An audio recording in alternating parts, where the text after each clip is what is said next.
निवडणुकीच्या पूर्वी मुर्शिदाबाद आणि मालदामध्ये हिंदूंच्या घरात घुसून घुसून अशा प्रकारच्या धमक्या दिल्या जात होत्या की तुम्हारा बाप सिर्फ 4 तारीख तक यहाँ है, उसके बाद घर में घुस के पीस पीस के काट डालेंगे.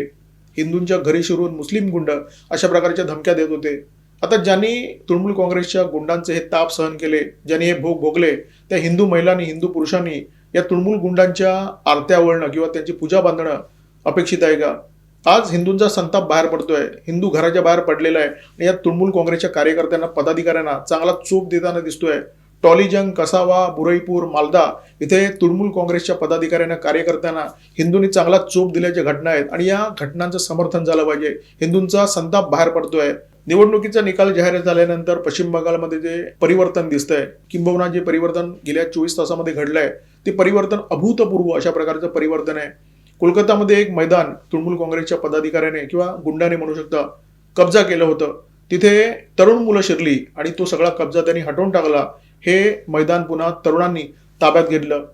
एका रस्त्याचं नामकरण ममता यांच्या राज्यामध्ये मस्जिद पारा रोड अशा प्रकारचं करण्यात आलं होतं. तर त्या मस्जिद पारा रोडचं नेताजी सुभाष रोड अशा प्रकारचं नामकरण तिथल्या हिंदूंनी गेल्या 24 तासामध्ये केलेलं आहे. बस्तीन बाजार नावाची एक वस्ती आहे, तिथे एक मंदिर होतं. अनेक वर्ष हे मंदिर बंद होतं. हे मंदिर खुलं करण्यासाठी हिंदू मोठ्या आशेने न्यायालयामध्ये गेले. न्यायालयाने हिंदूंच्या बाजूने निकाल दिला, ते मंदिर खुलं करण्याचा निकाल दिला. आता तरी ते दुर्गा मातेचं मंदिर खुलं होईल अशी हिंदूंना अपेक्षा होती. परंतु मुस्लिम गुंडांनी हिंदूंना धमकावलं, जर तुम्ही हे मंदिर उघडण्याचा प्रयत्न कराल तर नदीचं जे पाणी आहे ते तुमच्या रक्ताने लाल करून टाकू. निकाल जाहीर झाल्यानंतर शेकडो हिंदू त्या मंदिराच्या दिशेने गेले. अत्यंत आत्मविश्वासाने आणि निर्भयपणे त्या मंदिराची दारं उघडण्यात आली. पूजा अर्चा, भजन कीर्तन पुन्हा एकदा सुरू झालं.